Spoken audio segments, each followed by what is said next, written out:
My name's Adam Warden. Welcome to our session, our latest session, which Sport Birmingham running now since the middle of lockdown last year. This has been a sort of successful route for us to connect again with community organisations and local partners around a range of topics. Today, our focus is on two core areas. So the Join the Movement programme, which you may or may not have heard about, and then looking more into the opportunities around developing your virtual offer. So we've got a range of speakers who I'll introduce shortly, all with very different perspectives on the topics.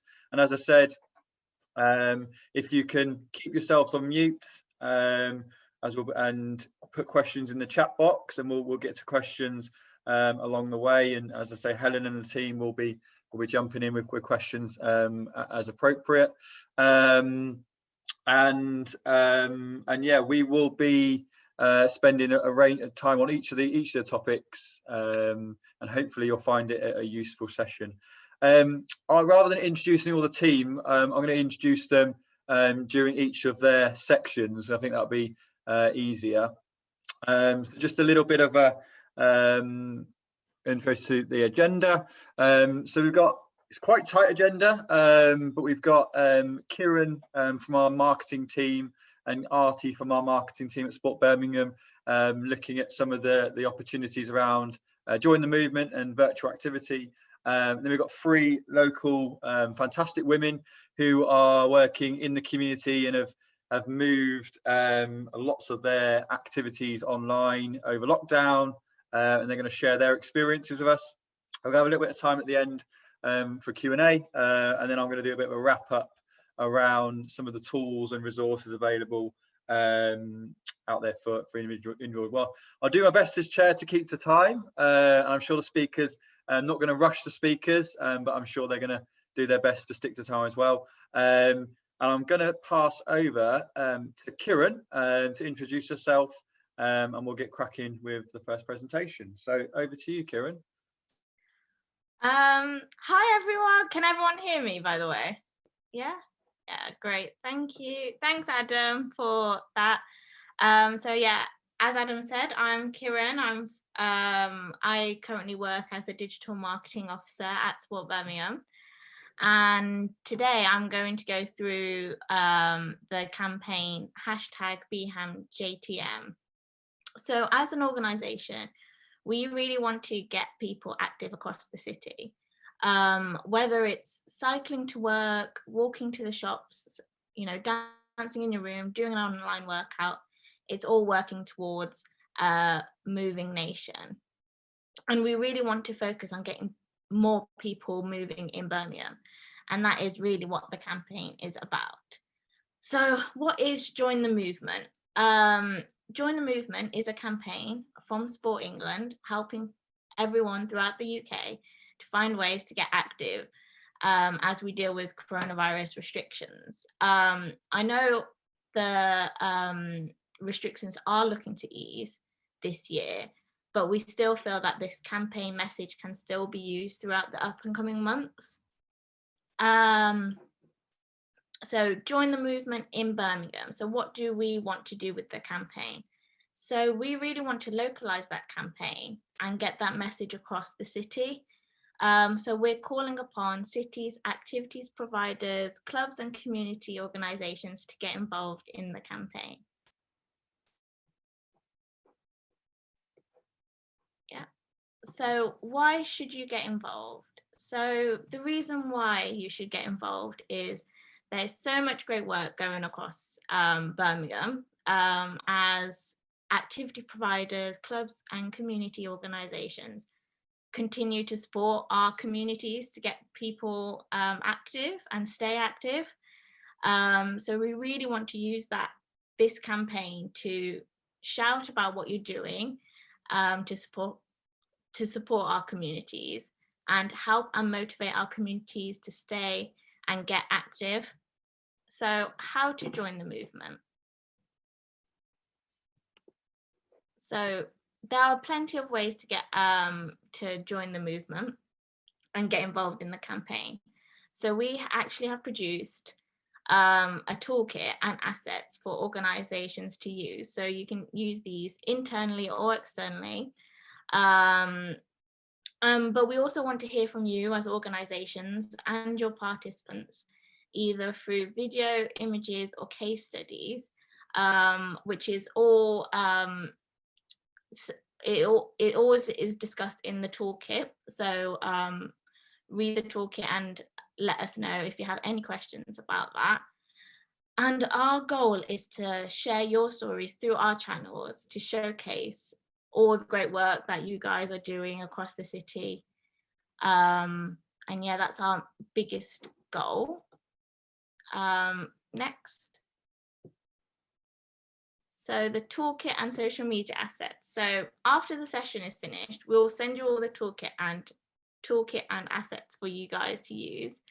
But if you really want to go check them out right now, just look at that link and that will take you straight to it. We are also open for organizations to use the assets how they want. So if they want to use them internally, if they want to use them on social media, then use them that way. If you want to use your own logos on the assets, just contact me and we'll be able to get that sorted for you. And we really want the hashtag BhamJTM to be the place where people can see what work's going on in Birmingham. So whatever work that you guys are doing, please use that hashtag and tag us in whatever you're doing, people you're connecting with, encouraging other participants. We really want to create this social movement across Birmingham to showcase the great work that's going on in Birmingham.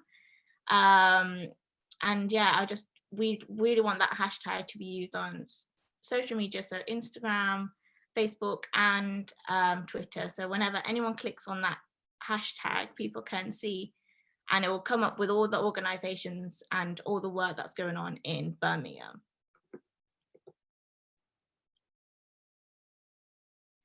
Okay, another great way to get involved is we've actually created a Facebook group to encourage and inspire and motivate our communities. So this is a private group that we've sort of created with the Active Wellbeing Society. And we really want to get the community to share stories, communicate with each other, and have like-minded people in the group just discussing you know, encouraging each other and motivating each other. And we really want to play it to be a safe space for people to talk about their stories and their journeys. And yeah, so we really encourage for organizations to join. We encourage you guys to showcase this to your participants to join as well. So yeah, if you want to join, just the link's there. But also we can send you the link as well. And all resources will be sent after the session as well. But feel free to contact me for more details about how to get involved with the campaign or any other questions. Great stuff. Thank you for that. So lots of positivity around JTM, which is brilliant. And hopefully we'll be able to work with you over the coming weeks with that program. I'm going to now pass over to Arrti to introduce herself, and she's going to delve deeper into the world of virtual activity. So Arrti, over to you. Thanks, Adam. Thanks, Kiran, for that intro as well. So yeah, I'm Arrti. I'm Marketing and Insight Manager at Sport Birmingham, and I'm going to be covering sort of virtual activity and open data in this session. So virtual activity is kind of the second biggest support need that's been identified by community organisations, and the community pulse carried out by Sported earlier this year or last month found that almost 15% of community organisations wanted to find out how they could kind of keep their communities active during sort of the pandemic. Digital activity has kind of been seen as key to making sport and physical activity accessible, to people and making it relevant to people. And the COVID pandemic has probably accelerated the progress of this, because the options have kind of been limited with like all facilities closed. So there's been a positive shift in that the pandemic has sort of encouraged organisations to start thinking differently about their delivery. And importantly locally, we've seen some really good work going on across the city, and we're going to hear from a couple, like 3 organisations later, about how they've kind of moved on to online delivery and supporting their network through this period. So in comparison to other sectors, sport has generally provided quite a poor online experience for customers. And research by Sport England in 2015 actually found that a fifth of adults were actually put off from doing physical activity because it was just too hard to find the opportunity that was right for them. More recent research by Sport England and Comres reported that people find it twice as easy to get a takeaway or book a holiday online than book a sports facility or fitness class. So the idea is that kind of we want our communities to for it to be as easy for our communities to engage in physical activity as it is for them to order takeaway food, which you'd probably argue that you don't really want them eating lots of takeaway, you want them to be active. So why not make it easier for the communities? So you have classes that you want to put in front of as many people as possible. There's various platforms that various organisations are using and actually want to promote those activities. And Open Active is really just a simple way of standardising the way in which that information is shared live across various channels simultaneously. So before open data, you might have seen this diagram before already. You'd have like your opportunities that you want to promote. You might have a couple of closed channels, some are online, some are offline. And they might be kind of channeled through quite narrow methods, so through your website or your Facebook group. But then it's only your network or a closed network that are actually seeing these opportunities. With open data, we've got, with the booking systems being Open Active enabled, if the opportunities are made sort of available on an Open Active enabled system, then there's lots of channels that it's being promoted to, and therefore there's a larger community reach from that opportunity being posted on that one channel. So many of you are probably already using class management or booking systems, whether that's online, offline. Might not be very advanced or technical, but there's probably something that you're using. I guess the first thing to do is just check that it's Open Active enabled. It might already be. The thing is, you have to actually select that capability within your system. If it's not Open Active enabled, then there's a couple of options really. One is that you might want to think about like switching to one that is Open Active enabled. The other is, importantly, like just letting us know or contacting your provider, and because collectively we can kind of lobby these providers or systems to embed Open Active capability with open data capability within their systems. So the more people that are talking about it, demanding it, expecting it, the better it is for the wider community overall. So one option is that if you are looking to switch, or if you don't currently have a booking system, then you can promote your activities on the Sport Birmingham Activity Finder, managed by the Playways platform. So basically your on-demand activities, your live activities, sessions, they can kind of get posted on there for free. The fact is that if it's Open Active enabled, it's Open Active enabled, so it means that it's discoverable nationally across all the other Open Active enabled systems. And the beauty of it is that you're entering your data once in a system in a certain format, and you're seeing it across not just the 6 outlined here, but many more platforms that are currently open active enabled. So it's actually reaching a wider audience. Kind of already touched on some of these benefits in terms of the marketing. I think a couple of that I wanted to pick out here that I feel really that are really important is kind of one is that by making your data open, you're kind of reaching wider audiences and harder to reach audiences. So you're almost like matching the way that they're thinking and searching for their activities by almost like spreading the message further through the different channels. And one that I really care about is like data and data quality.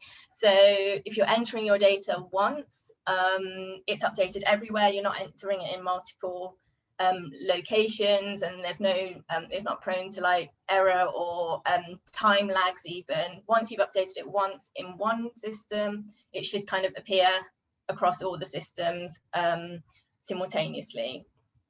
So there's like a couple of benefits just highlighted. But with any of this, if there's any kind of anything that you want to discuss around it, if you're not sure, if say Playways isn't a suitable system for you, then talk to us. We can kind of signpost you to the relevant organisations or help you out directly to find a solution that works for you and your organisation and the way that you work. So I think that's kind of the main bits that I wanted to cover in this. I was just wanting to, I have got a few resources linked in the slides that you'll receive by email afterwards, but if there's any questions, we can kind of pick them up at the end of the session. Thanks, Arrti. That's really great. Thank you. I've got another little poll for you just to complete. Helen, have we got any questions in the chat? Yeah, we've just had a couple come through. Oh, the poll's now in the way. Sorry. So Peter from Systems Fitness, I think it's called. Problem seems to be that you cannot present local activities just for the local area. That's the first question. Yeah, it's a good question, Peter.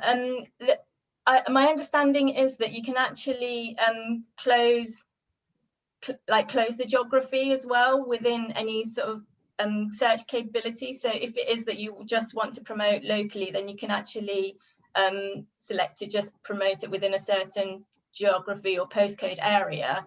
But the idea of the open data is that you are actually wanting to kind of promote it a bit wider. Yeah, so. And then the second one, Arrti, is just from Rianne. How do you link with Playways? So it depends how you're already kind of sort of managing your booking data. Playways, like you can go onto the Sport Birmingham website, you can set up your own community and set up your sessions directly through that. I can send you the details. The links are all in the resources that I've got in the another slide that I've got, which will come out. But yeah, you just need to set yourself up as a community. If you've got a current online booking system, then we just need to check whether that's open active enabled, because I would not want you to kind of duplicate or double enter data. That is not the purpose of this exercise. The exercise is to open data. So Playways might be a suitable tool for you. If you've already got a system, it's already open active enabled, let's kind of look at whether how you can use that to the best for your organisation. Have we got time for one more? One more's just come through from Andy. We already use Playways through our MGB British Wheelchair Basketball. Would we have to change? Absolutely not. Perfect. You're good. That's it for the questions for now, if you want to move on. Great, thanks, Helen. Thank you. And thank you, Arrti. That's again a really insightful start to the program. And it's important to note with these presentations, and I can see it within some of the responses on the poll, that this isn't the whole of the whole of the story. There's obviously more information that underpins getting online and getting active, or getting open active, sorry. And Arrti and the team and our team are there to support with that and provide further information as follow-up. So if there's anything you've seen today that you're not so sure about, or you need a bit more information, when obviously we send out the slides and the accompanying resources, please just drop us a note, and we're happy to follow up with that. So thank you for that, Arrti. Brilliant. I'm going to move us swiftly on to our first speaker, or first external speaker, I should say, of the day. So I'm going to pass you over to Bally. Are you there? Hi, Adam. Hopefully you can hear me. Yeah, yeah. So we off. Oh, I was just going to say, I'll just introduce you all. So, well, as I said, we've got three speakers from community organisations now for the next half an hour-ish. If you can add your questions to the chat box, I'm sure we're going to get loads of questions. Each of the speakers are going to share their story, and particularly about how they've coped in lockdown and pandemics and moved for a predominantly face-to-face to virtual world. So I'm going to pass over to Bally, and sorry to interrupt you. Over to you. That's okay. Adam, thanks for the introduction. For those of you who don't know me, my name is Bally Bhogal, and I deliver the Bhangra sessions here in Birmingham. Not so much now in Birmingham, because obviously with the benefits of technology we are able to get further afield now. But my company name is Bhangra Blaze Express, BBX for short. And so, yeah, we're based here in Birmingham, and have been for 5 years. In fact, last year was my anniversary, or the anniversary of Bhangra Fitness here in Birmingham, because it was 5 years ago when I launched my first class. And actually it was on the other side of Birmingham in Sandwell, which is where I first started out, literally just rocked up with some music and my play, my speaker, and kind of just thought, okay, let's see how it goes. At that point, it was part of a franchised operation, and that was going back to 2016. I'd just gone for some training, and I'd just become a Bhangra fitness instructor. And the kind of photograph that you're seeing on screen, hopefully Adam's shared this, and so they're moving the templates on for me. Yeah, you can see here, so just in the background here, just behind the writing, here we've got an example of one of my classes, so at the back, so it kind of grows, doesn't it? You know, when you first start out, and over time, you know, you're kind of with your own marketing, with the word of mouth, the business grows, the classes grow. So at this point last year, I was delivering Bhangra fitness workouts. I had been for about 4 years, based in Birmingham, as mentioned. And I was delivering 2 classes a week. So I had a kind of day job when I first started out. And then, yeah, just two nights a week. Eventually, the users grew from what used to be sort of 20 a class, 30, 35, 40, 45, 50. And at some point, I have no idea how I ended up getting like about 61, which is my maximum in one class for Bhangra. At which point I thought, okay, we are bursting the seams. We really need to think about what we do here. So I opened up another class, and then that started to fill out as well. So I ended up getting about 100 users on average per week. And like I mentioned, at that point, I was part of a franchised chain. The chain was called Bhangra Blaze at the time, and there was about 20 or 30 network of instructors up and down the country, and I was one of them. So Adam, if you can move the slide on for me, that would be great, thank you. And in April last year, so the COVID hit, and probably much like many of you guys, you know, I didn't really know what I was doing. So, you know, everything had gone so well. As you can see, classes were bursting. And then all of a sudden it was like, well we've got nothing here. We've got, you know, no classes now. What are we going to do? The other big problem, I guess, that came in is that our franchisor called all the network of instructors together. And I remember the date, 19th of April, so fairly quickly after we went into lockdown, about a month later, he said, look, you know, I'm not doing this anymore now. You know, we won't be doing the franchise operation going forward. And so that really came as a shock as well. A shock in as much as didn't really expect it, but also as an opportunity. And I think I'd naturally got to the point now where I'd thought 4 years in, and I remember saying it to my husband, Michael, who I think is also on this webinar, that, you know, what we needed to really do was have some kind of a system, because the classes were getting so big, whereby we could kind of just record some classes and leave it for everybody to do, you know, kind of give us that bit of freedom, flexibilities. You know, especially when you're on holiday, some people, they like to do classes that maybe don't attend in person during sort of half term, but they wanted to do them outside of. And we really never had that kind of system. So we started talking about that actually last year anyway, the year before, just not soon before lockdown. Never really thought that the opportunity would present itself, but all of a sudden it was here. And as it says here on the screen, we had two choices. You either sink or you swim. And we thought, okay, we're going to do this alone. We're going to go it alone. We've now lost the franchisor. He isn't doing anything that he was doing around Bhangra. We're going to pick this up locally and we're going to do it. And at that point, we had to create a new business. We had to create a new brand. We had to create new branding, new logo. So what you're seeing here in the corner of the slide here is our own logo now for my own business here. We procured a new fitness platform. Never had one before, never knew what we were looking for, but thought very quickly we had to mobilize ourselves, and we curated new content. So basically that's me creating the content.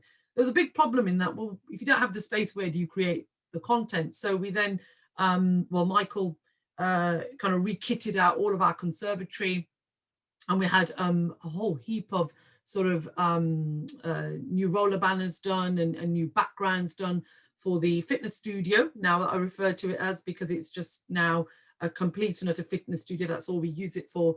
I started to record some classes in there, and I launched live stream from there. So it was a very busy and very painful, I'll be honest, 5 weeks. And we were able to sort of launch the business, relaunch it in its new guise on the 1st of June. As part of that process, we undertook trial classes with our customers. We tried different technology, different platform delivery mechanisms. Michael was up till late every night, pretty much just really reading about the different technology, different microphones, different, you know, speakers, all this sort of stuff, the kind of stuff that really I'm not good at. I'm good at delivery. I'm good at doing what I do. I'm great at Bhangra, but you know, this whole platform stuff, it was all very new to me. The IT, the technology, the kind of brain cells you need for it is all very new. And we invested in that technology. You know, we kind of had to sort of just think, okay, you know, we're going to have to spend, you know, if we want the business to move forward, we're going to have to spend the money.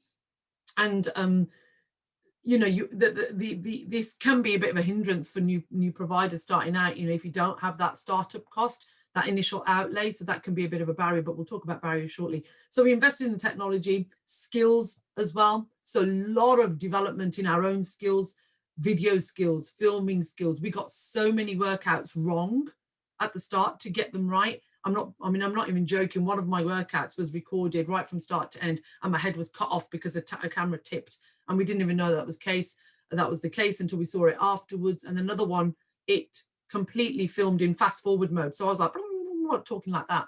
I'll probably talk like that anyway, but you know, and it was talking in fast forward mode because that's how it recorded. We flicked the wrong switch as we set it up to. So things you get wrong then to get right. And then we delivered then live stream classes through BBX on demand. And we also deliver group training classes. We kind of got back to that system. Just going back to the Facebook, the live classes that I delivered through Facebook were actually even before we set up our own system on the 1st of June. And I did that as a throwaway. I said to my ladies, well, do you want me to do a little bit of Facebook Live? Never done Facebook Live in my life. And they were like, yeah, great, that would be brilliant. So I did that. It got shared about 30, 40 times in a couple of hours. I was like, I have no idea what I'm doing here. And we just did a Facebook Live, having never done it before.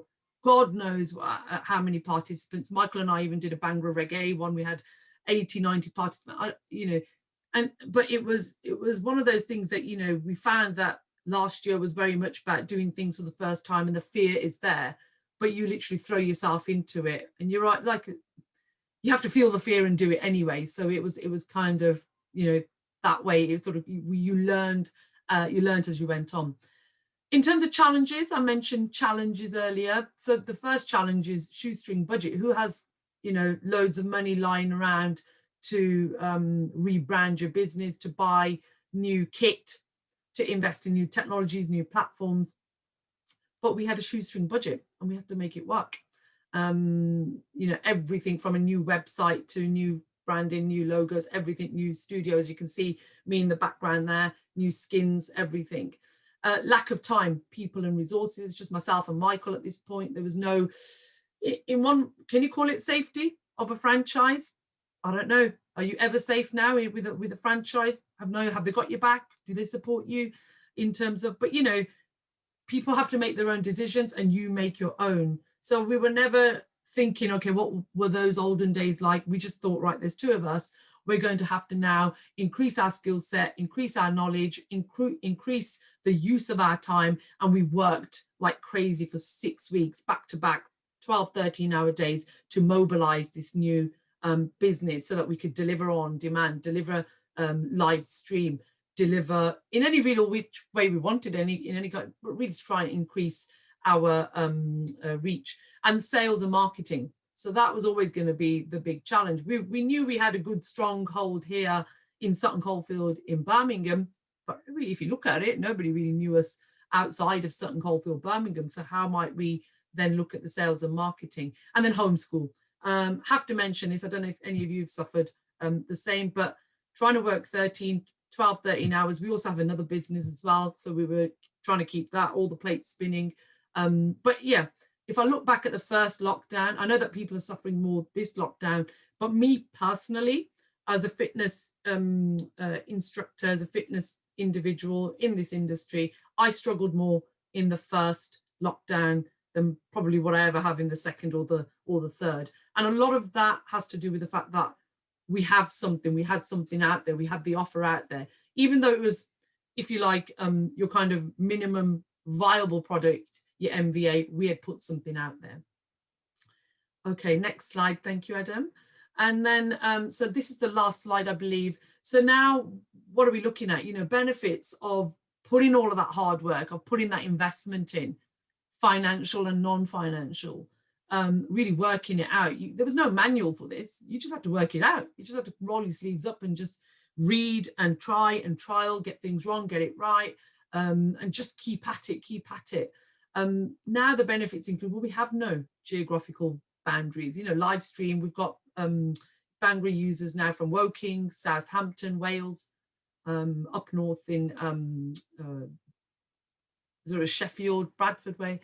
Business continuity, it's an obvious one now, isn't it? You know, you can go away on holiday, you can spend some time with the kids, but nobody's really going to be without any content because you have it on demand. Live stream classes are going really well, in as much as now you can innovate in those. You can introduce weights, you can introduce resistant bands, all sorts of stuff. So I'm doing a lot of testing and trialing. Perhaps I wouldn't have done that in a pure cardio class, but now I'm bringing body conditioning into it as well. And then online payments, well, everything is online now. So there's the beauty of that. And full control of our business. We're now not bound by a franchisor, and it's a completely new business model. And we're getting a lot of interest from new partners and new customers as well. So we've moved into different types of delivery as a result of doing what we've done: schools, corporates, and also partnerships with very, very, you know, big organizations that perhaps we wouldn't have envisaged before. I'll leave it there because I know that there's a Q&A at the end, Adam. Hopefully I've stuck to my time, and I'll pass back to you. Brilliant. No, thank you, Bally. That's perfect, and really interesting to hear your story and how you've had to adapt and flex, you know, over the last 6 to 8 months. You're absolutely right. We're gonna save some questions once we've heard from Nora and Naseem. So if you've got anything that's burning, stick it in the chat, and we'll make sure we'll come back to it and ask Bally those questions at the end. But really interesting story. So thank you for that, Bally. I'm gonna I think you covered that. Yeah. I'm gonna move on to Nora from Envolve Wellness. So Nora, if you want to unmute and put your camera on, and we'll pass over to you. my camera is on, but can you hear me okay? Yeah, perfect. Okay, but if I freeze, please shout out. So I might have to do a little TikTok to kickstart my Zoom, Zoom being moody. All right, hello everyone. Thank you so much for this opportunity for me to share my little experience with you. I work mainly in the disability field. I think because of that, I think I'm more a bulletin girl. I don't have a great story to tell. I have a mad little story, but I kind of go better with a bulletin, so it might be a little bit boring, but please bear with me. I won't go too long. So we are Envolve Wellness. We're not a profit social enterprise, providing exercise for people, more for marginalized people, inactive, people really inactive, leading a sedentary lifestyle, and we're helping them to move better, move more, building confidence and open up their mindset and start loving activities in the fitness or in the sports genre.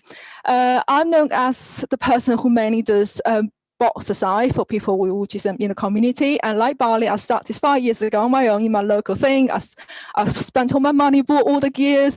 Boxing gears are very expensive. I've been doing that ever since. And also that I do work with some corporate and charity organisations. Parkinson's is one of my main clients in Solihull, Stratford, Sutton Coldfield, and a little bit further afield, and also engage individual people.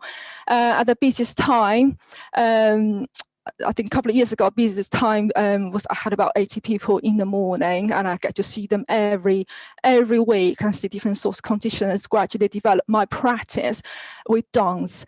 And then later on, I thought, why not do box exercise? So I did another thing with another branch of Parkinson, did the box exercise, but it worked perfectly. In the meantime, I was in contract with my Solihull Council doing falls prevention. That's a physiotherapy based movement management system for people who had a history of fall.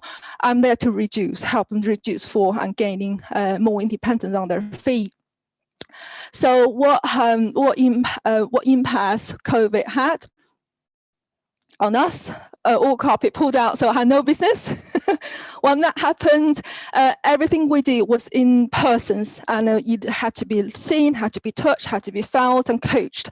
So all that was gone. So I really had no income, and I think more devastatingly, about in April, I heard 2 of my clients have died. So a big, massive clientele was, especially from the falls prevention group. They're in their 70s, 80s, and I only saw them a couple of weeks ago, our last ever session, and 3 weeks later they died. A few of them died. It's very heartbreaking, broke my heart. And at the beginning of the lockdown last March and April, everybody saying, let's continue with this, don't lose touch. And everyone was quite enthusiastic about it, because at the time, government was saying it was 12 weeks initially. Thought, let's get through this.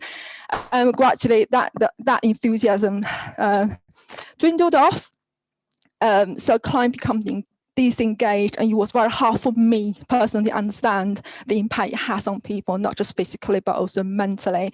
I also had a small team of 6 volunteers, so obviously they all gone because there was no job for them. There was no event. There was a lot of event booked with Sports Birmingham and other organisations. I always had their support, so there was nothing else for them to do, and it was very hard.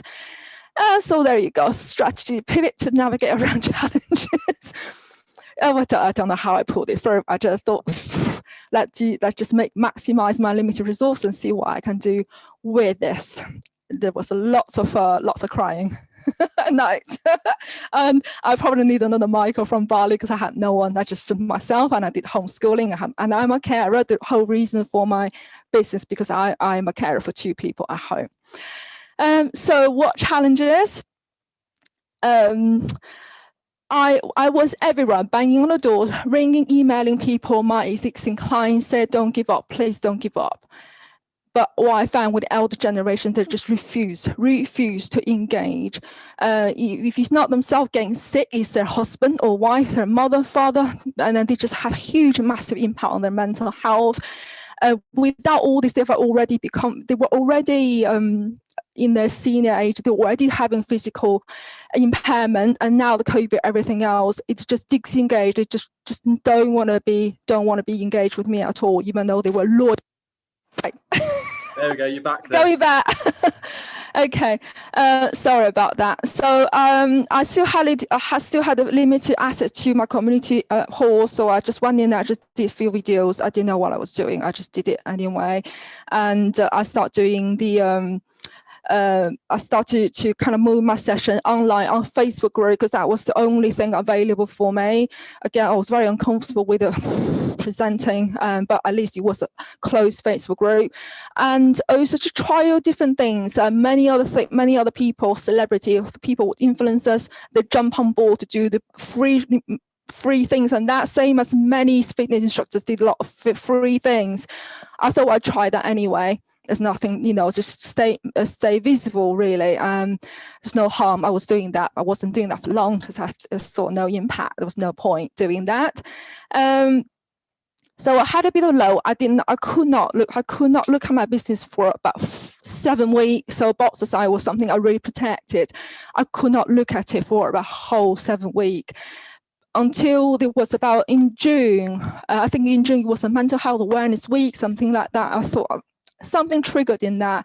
I broadcast into my own group, so I'm going to do some free tutorial just into my own group, and for a week. And at the back of that, at the end of Mental Health Awareness Week, I started my session online. Jump online. We're using Facebook Room function at that time. I wasn't sufficient with Zoom at all, had no camera, whatever.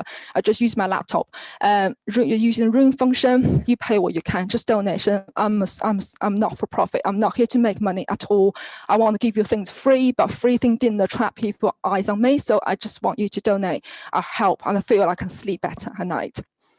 And I did that with the other organizations for about a period of 3-4 months. Other people, there were a few contact from other charities, and then how much you charge. I said, I don't know, just pay me what you can. Everyone's suffering. So that's what I did up to a certain point, which it was all right. It was good.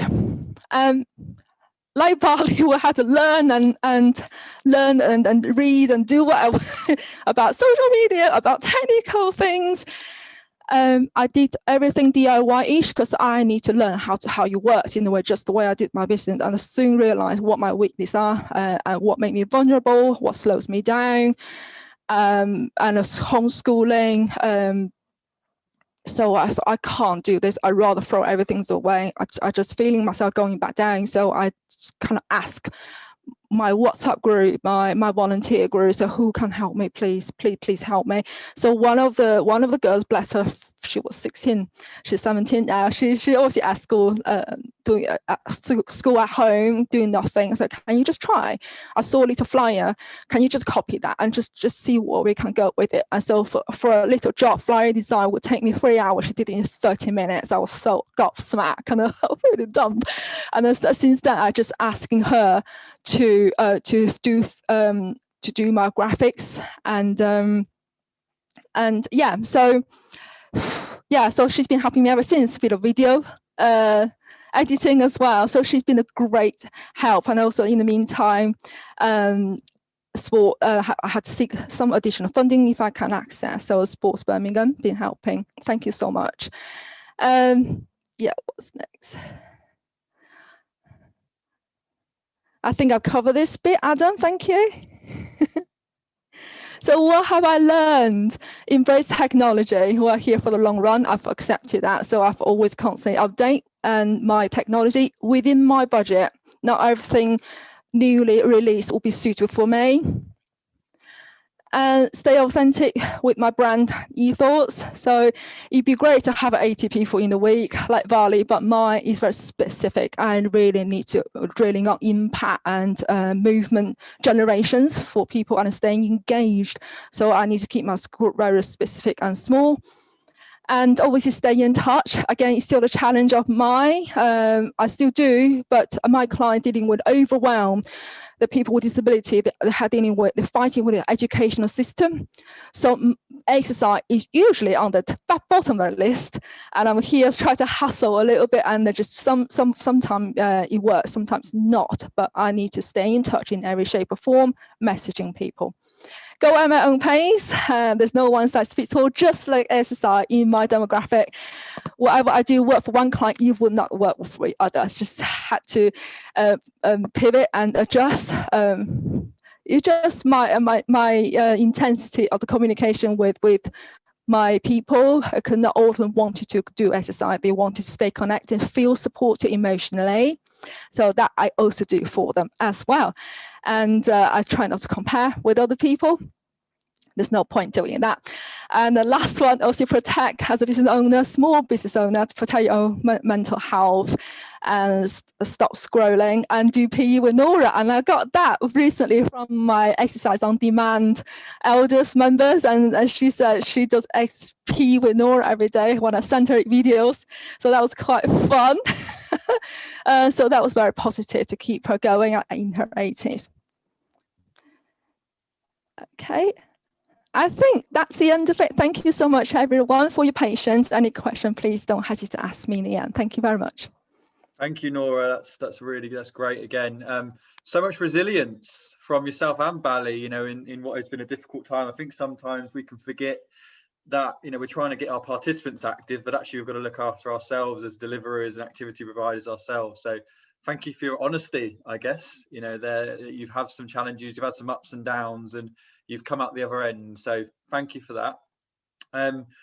We are perfectly on time. So thanks to the two guys, and we're going to ask lots of questions at the end. I'm going to pass this on to Naseem Akhtar now from Saheli and the Active Wellbeing Society. So Naz, are you there? Yeah, I'm here. Brilliant. I'll pass over to you then, and let me know if you need me to move the slides on at any time. Okay, I'll just say next one, please. Is that all right? Okay, so we'll start through to the next one. So I'm going to do 21-year history in 2 minutes, well, 1 minute actually, because of the fact that it's 10 minutes. So we were set up in 1999 and we did a study to find out what women wanted, a very BME majority area. And what we found was 256 local women said they wanted a centre run by women for women. And in 2002, we set up a young girls club, 13 to 18, and we took them rock climbing, skiing, canoeing. And through that programme, we managed to secure £500,000. And that is 4 years later. It wasn't in like 30 seconds, if only. And so what we did was we launched our hub based in Balsall Heath. We got £500,000 from Sport England to turn a learning facility into a fully functioning gym, changing showers, toilets, the whole shebang. And our key performance indicator was to have 250 women signed up paying £2 a month. And because we trialled it a little bit beforehand, we got 265 in 2 weeks. And sadly, in 2014, due to government cuts, the building that we were in, we lost. But we were thankfully relocated through the Active Wellbeing Society into the Calthorpe Wellbeing Hub. So now in 2019, we operate out of 3 wellbeing sites. We are commissioned by the Active Wellbeing Society to deliver a programme through their local delivery pilots programme, and Active Communities funded. And we also deliver out of 2 GP surgeries through our holistic interventions programme. And on average, not on average, in 2019, we worked with over 1,595 women, of whom 80% were BAME or ethnically diverse, and then 90% lived in the poorest quintiles of the city. So next slide, please, Adam. So we conducted, when coronavirus hit, one of our team lost her husband within the first week of just before lockdown. And one of our teams started to fundraise. We raised about £7,000 for her because her family were from Brazil. But over the weekend, another member of our team lost her mother. And so it really put a big halt on everything we were doing. So around about in January to March, we started to then contact all our previous participants, finding out what they wanted. And what came out was that, you can read all that, but I'll tell you the important bits, which was 48% said they exercised less during the pandemic. 32% stopped exercising at all. So that's 70% barely doing anything. 84% said that physical activity was really important to them. 59% said they would not use Zoom, and 71% said they preferred keeping in contact through WhatsApp. So if you would like to go on to the next slide, please, Adam. And so these are the kind of comments we got back from people. And the one you really need to think about is right at the bottom, which says, I contacted this lady after about 6 weeks of the pandemic, and she said, you're the first human voice I've heard in 2 weeks. I have a TV, but it's not the same. It's very flat. And the thing is, I miss coming to the centre. So that's how, isolated some of the community and women we work with are. We then started to think how we could engage. We have WhatsApp groups for every kind of activity and every site. And we decided we would send lots of videos in.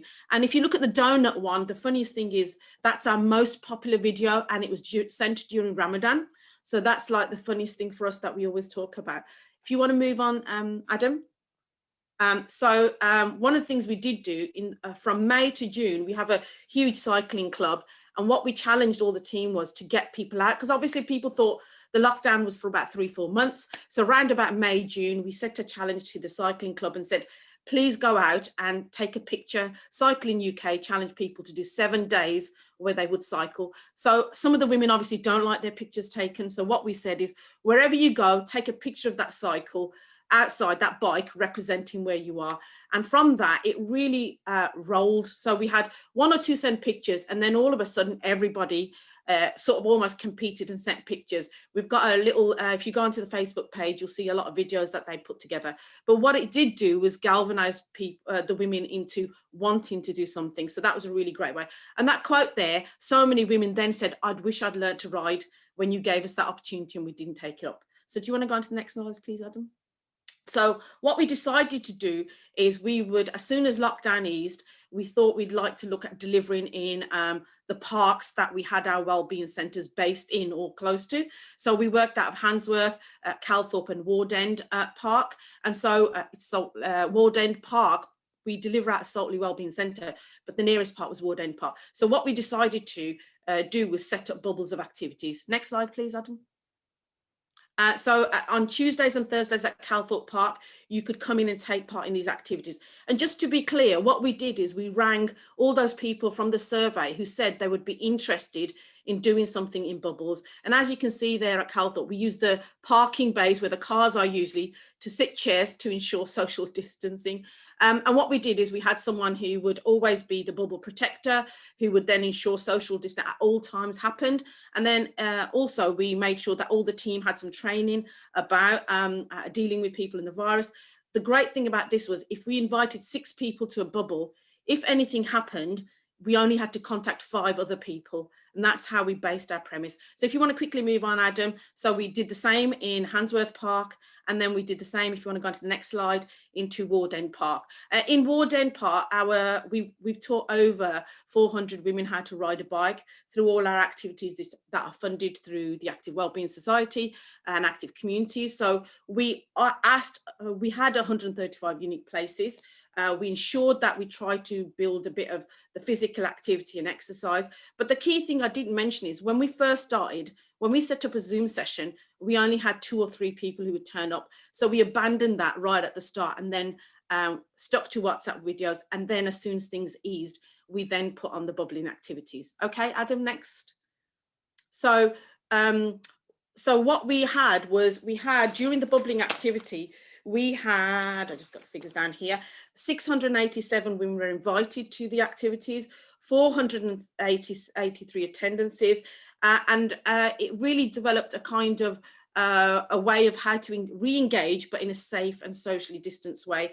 But also what it did was allow women to meet each other again, be out in the open, because the other thing we have to remember, the kind of communities we work with, they live in very intergenerational homes. Many of them didn't want to take part virtually. They felt that there was privacy issues. There was also things like people didn't want, women didn't want other people seen to their homes. They're worried about if they shared anything, would somebody be recording, etc. So it was a really difficult situation, and we stuck with WhatsApp videos. And then recently, when the lockdown happened again, what we did was we decided to do something completely different. Taking into account what the survey said, we set up we called it the Saheli morning call. So every day 9:30 a.m. you can come and take part in a activity. So we did some less physically active sessions as well as some more physically active sessions. So you got a balance of what people could do. And then we still stuck to things like crochet and talking art, so that those who are older, more isolated, still had an opportunity to take part. We now have some women who turn up at every single activity every single day, so you can tell how isolated they are. And then we introduced after week 2, because it became really popular very quickly, we have a minimum of 20 to 25 every single day turning up at the sessions. And the nice thing is they don't just tune in for 2 seconds or a minute, they stay the whole hour, and then they spend another half hour chatting. And that's what we try and build through all our programs, even when we're delivering outside. And then we introduced the afternoon call, because a lot of women wanted to talk about things like managing anxiety. We know there's a lot of issues about mental health and stress, depression that's going to be going on, and we're going to be deluged when things open back up. And then finally, we started to add other things like storytelling. We've recently done from menstruation to menopause, so women can talk about that, and it's proven very popular. And so that's what we've done throughout the whole of the pandemic. I hope I fitted that into 10 minutes, Adam. That's great. Thank you, Naz. And I guess for me, we have 3 very different approaches, 3 very different challenges. In a way, I know there's some similarities there, but you've all gone about it in a different way, and had your successes and your dips, and come back, you know, stronger. But mainly, you know, not just for yourselves, but for the groups of people who are your participants, your customers, however you want to, you know, term it. And it seems that they've stayed loyal to you, and you found a way, which is, you know, the critical piece there. So thank you so much, you know, for all 3 of you, for your time and sharing your journey, I guess, over the last 6 to 9 months. We have got some questions. So what we're going to do, we had some questions pre-submitted of our email. So what I'm going to do is I'm going to get Helen is going to ask those questions. I'm going to get each of the speakers to answer. So give them a minute or so to answer the question. And then we'll also look at the questions in the chat box. So if you've got anything burning, or if anything you're really interested in asking, please stick that in the chat box, and we'll get to that once we've asked some of these pre-submit questions. If that's okay, speakers, thumbs up. Brilliant. Yeah, so Adam, a couple of questions that came in before the session today. What are your top tips for engaging people and keeping them engaged online? So who wants to kick off? Shall I go? Go on, Bally. Perfect. Yeah, it's really interesting one, because I can share some of those kind of parallels with what Naz has just said, and also what Nora has said, in that some people like Zoom, other people don't. Other people just wait until things start to happen in group training environments. And really, in terms of engagement online, I think it's about being authentic. I think, you know, it is about being authentic. It's about being consistent. So, and I think it's about not being intimidated by, you know, what's going on. I think Nora mentioned it. Look, there's competition out there. And I think perhaps we were all working in our own bubbles before that. We perhaps didn't see the competition as much, but actually when you all moved online, you thought, my gosh, there's an instructor there, there's a PT there, there's the influencers, there's all the sports personalities, you know, all the famous people. But I think you have to remain true to yourself, remain true to your niche, your specialism, continue with the engagement. Sometimes I was doing Facebook Lives and I was like, I don't even know if anybody's going to turn up.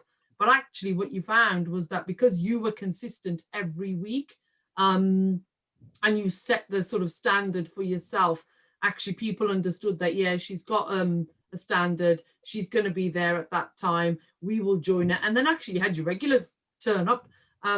So I think there is that, everything to do with your own values as a person, but I think being authentic on social media to engage with people, so that you're not just doing it to get traction for the wrong reasons. You are the way you would be in real life. It's just that you've moved to a different medium now.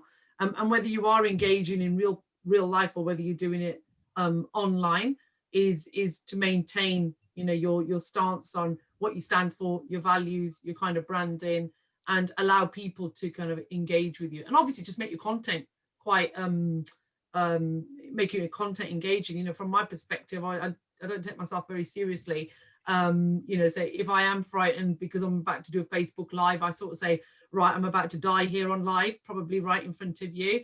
And just kind of like, you know, just get that out of my system that I am here petrified, and I need you to know that. So if anything goes wrong, like the tech doesn't work or anything, then equally, you know, you appreciate that. But, you know, I'm sure that anybody in our situation, so just be honest as well in your approach. So I don't know if any of that sort of helps and maybe resonates with people. Thanks, Bally. Naz? Yeah, I would add in that I totally agree with what Bally said.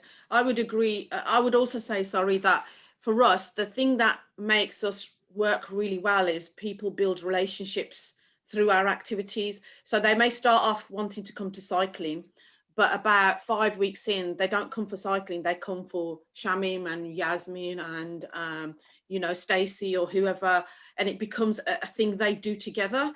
And I think for us, when we put on our activities, we put on 40 minutes of whatever, and then the next 20 minutes was spent for everyone to chat and talk and to feel re-engaged with each other. And I think that's the really key thing. And I would totally go with that thing about it's about quality and not quantity. So we don't sit there thinking we need Facebook hits, because we don't actually even do Facebook, if I'm really honest. So we don't think about Facebook. We don't think about how many hits or likes, or we don't do any of that, and never had to, because we're very lucky. The service that we deliver is accessed by local women. We don't need to sell across the world. Although on Zoom, we've had people from Brazil, from Pakistan, where friends have actually sent the logins across the WhatsApp group to friends who are on holiday. We've had some women who've logged in on their travels, which has been really lovely, because they've not wanted to miss out. And I think really, again, I would go back to, it's about quality. It's about being honest, bringing people with you on that journey, rather than thinking about what we get out of them. How many numbers can we get? How many different communities can we get? How can this be, you know, 300 this week? Or we don't do any of that and never have, because I think when you chase that, when you then want loyalty, you won't get it back, because you haven't given it, in my opinion. So, yeah. Thanks, Naz. And Nora, your top tips for getting online? I think two things for me. My clients are, one is respect their feelings and find out you know, how they feel, and they change throughout the thing, and stay authentic, as the previous speaker said. Totally agree. And another one is find out their barriers, your clients' barriers. What are the barriers? And see if you can go extra mile to help them set up, and just be there for them. That's it. Fantastic, thank you. Helen, back to you. Any other questions? Yeah, the other one that came in beforehand as well was, how do you see virtual and face-to-face delivery going forward? So I see like the balance of how you're going to deliver once lockdown is eased. I can go on that one. So what we see as a kind of I'd say about 70-30%. So moving forward, what we recognise, we've re-engaged with some women who had stopped taking part in our activities because, for example, they've started to care for an elderly parent, or or they've moved away, or whatever it is. But what we found is, because we then were sending this link in, they could sit at home and join in. So one of the women said, I'm now doing this with my mom who's elderly. I've been looking after her for a long while. I've stopped coming to your sessions, but since you've done it on Zoom, both myself and my mother are taking part. So that's been really good. So I think for us, it'll be a kind of 80-30. We will start slowly, gradually bubbling straight away from around about April to May time, depending on what the kind of guidance will be. So we'll start bubbling straight away, but we know a huge amount of women won't come out, because the other thing in 10 minutes, you can't do much, but we work with a lot of women who have long-term health conditions. So they will be the type who are isolated. They will be the type who are shielding, etc. So what we thought about was we'd stick to the morning call. So what we do is the 9:30 class in our site, once we start operating, we will still put that up onto the WhatsApp group. So those women who are still at home, or those who can't come and won't come in the future, are still able to take part in one physical activity every single day, Monday to Friday. And that's how we would do it. That's how we would look at moving forward with that. Thanks, Naz. If I can add to that, then we are definitely going to continue both. We've got our users are desperate to get back into venues, so there's absolutely no doubt about that. We reintroduced them just before the the previous lockdown anyway, the second one, and we were doing live at the same time, live stream. So we're definitely going to definitely going to continue with both of them. And yeah, there's no doubt that the live stream does work. Some people actually prefer it. Some people are dialing, they're not even local in this area. So from that perspective, in terms of geographies, no boundaries, it definitely works. But equally, people are desperate to get back into group training and just have that live experience of being at classes. So yeah, we'll be rephasing those back in. Great. Yeah, same here. Sorry, Adam. No. Yeah, nothing new to add. I would just say, just ask your client what do they prefer. I think for me, I have people from Stratford, from Wolverhampton, Luton. I cannot group them here in person, so they stay online. Just ask them, and I fully expect a decline in online engagement. Just be prepared for that. People jump on the bus and then they probably think it's not suitable for them, even though they're local to me. They get stuck in the traffic, so they might probably go back to online at a later stage. So fully prepared, the momentum might change. Brilliant, thanks guys. I think you're absolutely all bang on there in terms of understanding your audience and understanding who you're trying to reach. That's really going to be critical going forward, and you've got to work out as a business, or even if you're a volunteer organisation, what the balance will be, because there'll be challenges in trying to maintain both of those face-to-face and online. I know we at Sport Birmingham, we're already talking to clubs who are talking about, well, actually, yeah, we're just going to go back to face-to-face because actually we're volunteer-led, and that is the way that we can get to the most people. So yeah, interesting that you're already considering a blended approach going forward. Back to you, Helen. Yeah, so we had a question come in from Rachel. This was following Nora's section, so I don't know whether it's specifically for Nora, but I'm sure everyone else can answer it too. What program do you use for video editing? Rachel says she knows there's free programs, but doesn't know whether to invest in something like Lumen 5, so that what I deliver looks more professional. So Nora, if you want to kick that one off. Yeah, I'm not sure about Lumen 5. We're just using the phone. There are a lot of phone apps. There's iMovie apps. There's iMovie desktop. There's InShot. So started with that, and then you progress from it. But I think I think it's a good idea to invest in a better quality of webcam or camera. Because the way I see it, I'm not traveling. I'm not spending on petrol. So I invest in something. So it's worth the investment. Yeah, I just want to echo what Nora's just said there. I think the camera technology is really good. I think you've got lots of apps now that you can download. I've used probably is it Filmora or something like that in the past to make 1 or 2 videos a couple of years back. You know, that was fine. I was at the time just using my own phone just to make videos of my class participants, putting them out on Facebook. They loved it. I loved it. I didn't have to be on the camera much myself, so I loved it. But the tables then turned. So then last year, you know, it came to, we were lucky in one respect, because with our other business, we had the video technology. So everything you'd expect in terms of kind of a studio setup, we had that because of our other business. But then Michael had to learn the skills in terms of those video editing skills. And I believe he uses Resolve.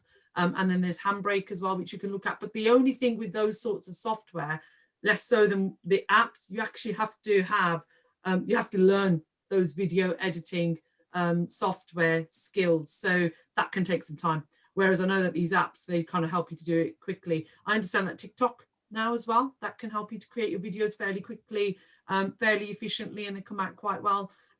TikTok being a very big kind of arena movement. But I know that Michael, I don't know if he's on this webinar, if he wants to add anything more from our perspective, but certainly he curates all of our videos himself.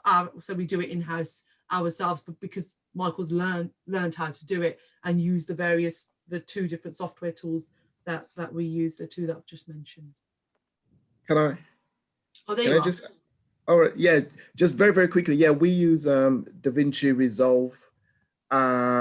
It's a professional video editing software, but there's a free version that you can download. It's completely free. And it takes some working out, but what you also find is there's lots and lots of YouTube videos.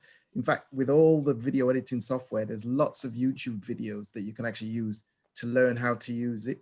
So that's what basically we did, or basically I did, just taught myself using YouTube videos and a free software. Great, thank you, Michael and Bally. Naz, did you have anything to add there about some of the tech you guys use? No, because the team do it and I avoid it at all costs. So I will leave it to Bally and Nora because they know what they're talking about. So. Do you know what, though? That's as good an answer as any. And Nora mentioned it earlier in terms of using volunteers and using some of the younger generation, you know, who are good with this technology. And I think that's a really good point, actually, that you don't have to do it all yourself. You know, there's people out there in Sport Birmingham. You know, we've got links as an example to universities, colleges who've got students, you know, doing degrees in digital tech and whatnot. And you know, we can, you know, if you wanted to, we could help make those links if you haven't got them already. But certainly those are the type of organisations who'll have young people and students chomping at the bit to get work experience and put time in. So yeah, don't think you have to do it all yourself. I think it's a good point, Naz, to be fair. Helen, how's the chat looking? Yeah, we had one from George Mayer, just asking Naseem if she could expand on the work with the GP surgeries. Now I know that might be quite lengthy, and so we can always send further information following this. But yeah, Naz, if you want to just come in. Yeah, I'll do a short version. So we've always been very lucky. We've always had people referred from the GP since 2006. But we've always had people who need to do physical activity and exercise to either manage their long-term conditions and or help manage, you know, the condition that's coming down the road, because we know they're borderline diabetic or borderline obese, etc. So what we did was we were able to support people always into physical activity. The holistic interventions program that's funded through the Active Wellbeing Society or the Commission Service, what we did was we were challenged by the Sport England funding to do things differently. And one of the key challenges was working with those who are least likely to take up physical activity and sport. So that would be the isolated, older, lonelier kind of groups. And then in areas that participation is really low. So what we managed to do was put on social clubs to start that off with. So what we found was that we put on things like crochet and chai, knitting, tea and toast sessions. And although our work is mainly with women, we still get some men who'll take part in different activities. And what we found was the best statistic we had in 2019 with the pilot program was for every person or everybody who attended a social club, 50% of them went on to do a physical activity. And why that worked was because you met someone like you, probably with the same condition as you, same age as you, background as you, wears a scarf like you, doesn't wear jogging and the right trainers like you. You met someone who then said, oh, I've started cycling, I've started running with Saheli, I've started to do this with Saheli, I've started gardening, I've started working on the allotment. So we provide in so many different forms of physical activity, so you don't think it's physical activity. So 50% of those who attended a social club over the year, 50% progressed to a physical activity. So for us, it's always the same thing, which is meet people where they're at, where their confidence is, where their physical activity level is, how, what I'd say is how good they think they are. And then from there, you develop and grow them by surrounding them with other people who tell them they can do it, who encourage them to try and come and take part. And that's what people do. As soon as they see someone like them, they'll start to think over a couple of weeks, well, if she can do it, then I can do it. Oh my God, she's actually, you know, more overweight than I am. So if she can do it, I can do it. Oh my God, she's older than me. If she can do it, I can do it. So that's the kind of principle we base our activities on. And the other thing is we always put things on horses for courses. So we don't just say, come and join our run group. We do a walk, jog, run. So you progress from the walking to the jogging and the running. Same with cycling. You come and learn how to ride a bike before you actively, confidently ride a bike, before you actively, confidently then ride on the streets, and before you then join the cycling club, which is 5, 10, 15, 20 mile rides. So it's always, you can join at the activity level and confidence level that you're at. Fantastic, thanks, Naz. Helen, have we got any more in the chat? And if not, is there anything else anyone wants to put in the chat to ask Yeah, we've had another one in the chat from Phil. Our participants are generally over 60 years old, at least 70%. Phil's from the sport of bowls, just so people know. And using IT and technology is hard for them. What are the main focus points to get these users using online information? Most are currently isolated without exercise at the moment. I'll probably go first. I have to say, and I think it's come as a surprise even to myself, that technology hasn't been the barrier for kind of our users. And we've got individuals that in their 60s, 68, 70s, using the technology, booking our classes using, you know, payment links, entering their details as you would do, you know, to pay for classes. So we haven't really found technology to be the barrier. I think you probably, when it comes to individuals that might be isolated and they're thinking, okay, it's more about what medium they prefer to use. It's a case of, okay, it might be that, for example, Naz has already mentioned that there was a bit of reluctance right at the start against sort of Zoom, and that WhatsApp felt a bit safer, a bit more familiar, psychologically safer. So it could be that, you know, you could engage them via Zoom to start off with, just to bring those isolation feelings down as a starter for 10, and good old traditional phone. You know, if it's a case that actually a phone call, I think Naz mentioned it, that somebody in their study said that this is the first phone call I've had for 2 weeks, or whatever it was, first human contact. That's just picking up the phone. You know, I mean, my mom is what, 68, 70, and she's kind of the most, you know, she's one of the biggest technologists I'll know about. It's certainly not like me. You know, I'm not a technophobe, but technology just doesn't interest me. I'll use it to get my job done. I'll use it because it helps me to become efficient and enables us to deliver our services, but it's not something I'm just generally interested in. Like, I don't need the sort of brand new phone, etc. So, and you know, whereas my mum, she's got to have the best phone. She's got to have she's always first mover when anything comes out. And it depends on where people are in that arena. But I would say it's about that engagement. It's about going back to where do they feel comfortable right now? Is it a text? Is it a WhatsApp message? Is it WhatsApp group call? You can do it with 4 or 5 people. Is it a phone call? And start to engage them through methods that they feel comfortable with now, and then look to progress them on. You are going to get the users that just don't want to engage with the technology full stop, and they'll just always wait until you're back in a group environment, in a bubble environment, and you're just going to have to accept that. But my view would be, in that respect, is to continually keep those lines of communication open with them until such time that you can then repatriate them back into those group sort of exercise scenarios. I don't know if that helps. Thanks, Bally. Nora and Naz, did you want to add to that at all? Yes, I echo with Phil's, because I lost 90% of my elder over 60s. So I think it's just a matter of how much you can stretch to go for that extra mile to make it easier for them to access technology. Phone call, as Bally said, even though just a WhatsApp video call, if they can tackle WhatsApp, can you send links? If everything's recorded and saved, can you send links? I think most people that I know about, even in their 80s, 90s, they still use YouTube. Can you do the YouTube link? Keep it as private or keep it as unlisted so they can access it. Just keep that lead warm. And yes, you will get people that which will not or refuse to engage. If people are hard in hearing, can you add subtitles? And there's another line, you need to invest in that, adding subtitles to whole big things. There are software can do that automatically, but often they go wrong. So, but it's something that you can discover and explore. And keep time to time, check in with them. Not every week, probably, every couple of weeks, keep them engaged, that you're still thinking about them, find out their barriers as things progress, and get in and keep in touch with their families if you can. I hope that helps.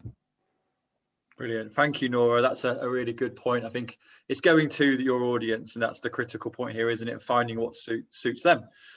So thank you all three for your contribution to those questions, and thanks for the questions in the chat. Just going to summarize. So just a quick one, really. Just if you could just share maybe the biggest, your biggest lesson over the last 6 months, just for us to wrap up. You know, what's the biggest thing you've learned about yourselves or your organisation, or your participants, that you could share to summarise the last, say, 6-8 months? I know there'll be loads, but Where do you start? Want me to go first? go on, Naz. Okay. So what we learnt was, number one, you have to take people on a journey with you. You can't impose a journey on them. Not everyone's going to be tech savvy, as quick and sharp as you are. You will have to, for some people, you have to meet them halfway, and other people you just invite in and they'll come. The other thing I would say is we learnt that we use this time to retrain a lot of the staff in so many different things, because we were able to have that time. So normally to try and get a staff meeting would take a month in advance to happen. But through Zoom, I just sent a link and said, be here at 2 p.m. and people had to be here. But it's taught us, actually, there's a new way of doing things. And we've decided there's a certain afternoon, we will not be doing activities from now on. We will carry on meeting. And it's really helped develop how the whole team thing. I always say gang at work, and it sounds really awful, like I'm some big mobster, but I would say the gang always know this is the time to get together. This is the time we share things. And the other thing is communication has really, really improved. So we're going to stick to that. The other thing I would say is about developing the team skills. So our team would turn up automatically. There'll be 30 people there. They've never had to work for numbers, never. And so all of a sudden it became a real difficulty. So we did a lot of training with the team about how to support people, how to build up their skills, refresh some of their skills. We've just got them all to do blogging. They hated every second of it. And then afterwards, when they produced all their stories and read them, they were so inspired and loved it. And we're going to use that for International Women's Day. And we're going to train some of them to do the filming. And I must say, the one thing I will say is we do amazing work, but as soon as a camera comes out, 98% of the participants run the other way, because their background, their issues, their belief in themselves, their confidence, they don't want friends and neighbors, other people's husbands seeing them. It always is a difficult, but thanks to Facebook, things have changed a little bit. And the other thing is, thanks to this pandemic, people have recognized they want to see people, not just talk to people. So I think we're going to use that and try and develop some of that thinking to change how we do things. And more importantly, we've said to people, if you can't see someone like you, how are other women like you going to take part in things? And it's become a really important kind of like tagline we use with people. And people suddenly say, you know what, you're right, I'm 60, I've just learned how to ride a bike. If I don't let my picture be taken, then everyone else is 60 won't think they can do it. And then they'll say yes. So it's about how you sell that thing. So I think that's the key kind of things we've learned, which is, like you said, be true to yourself, always about quality, bring people with you on the journey, refresh those skills, develop new skills, but do it together because it's more fun. And you'll be able to tell other people how you can bring them around, because you were a technophobe yourself. You didn't want to use Zoom yourself. You didn't want to be filmed yourself. So that's why it really works. Thanks, Naz. That's like the perfect summary. I should have just ended there, but but Bally, Nora, do you just want to share your biggest lesson each, and then we'll wrap up, and we're nearly at 12 o'clock. So go on, Bally. Oh, okay. From my perspective, I think it is about the innovation. It's the fact that you can turn your business around. So this time last year, I mean, it maybe wasn't quite this time last year, but as soon as we received the news that the franchise is no more, it's a case of, okay, well, what are we going to do? But there's the opportunity. You don't see the opportunity, when the fire is raging around you, you don't see it. But there are definitely opportunities in this way of working. So I'd mention opportunity, I'd mention innovation. The amount that we've innovated in the past sort of 12 months, that could potentially never have happened, but because you were forced into it, you had no choice. And now, you're available, you're accessible, and you can take your brand on a bigger journey than perhaps what would have been the case previously. So think that much bigger. And I think there's a lot to be said for skills. I think there's a lot to be said for skills in terms of that continual learning for yourself, because innovation will come from your own continual learning and the amount that, and giving yourself time to sort of think, okay, I'm going to develop my skill set in this area. This is the journey we're going to go on. And I think, now is probably a time not to think of yourself as an individual. fitness instructor, but to think of yourself as a like a group or a club, the brand, where is this brand going, and really to think about, okay, the next 12 months, next 24 months, where do we want to be, and then plan in that respect. So I think there's a lot of strategic work, there's a lot of innovation, partnerships, opportunity. So I'm really sort of thinking a lot more entrepreneurially, and certainly I think my radar has definitely got bigger. So I'm hoping that you guys feel the same. Brilliant. Thanks, Bally. That's a lovely summary. And Nora, final word from you in terms of your lessons.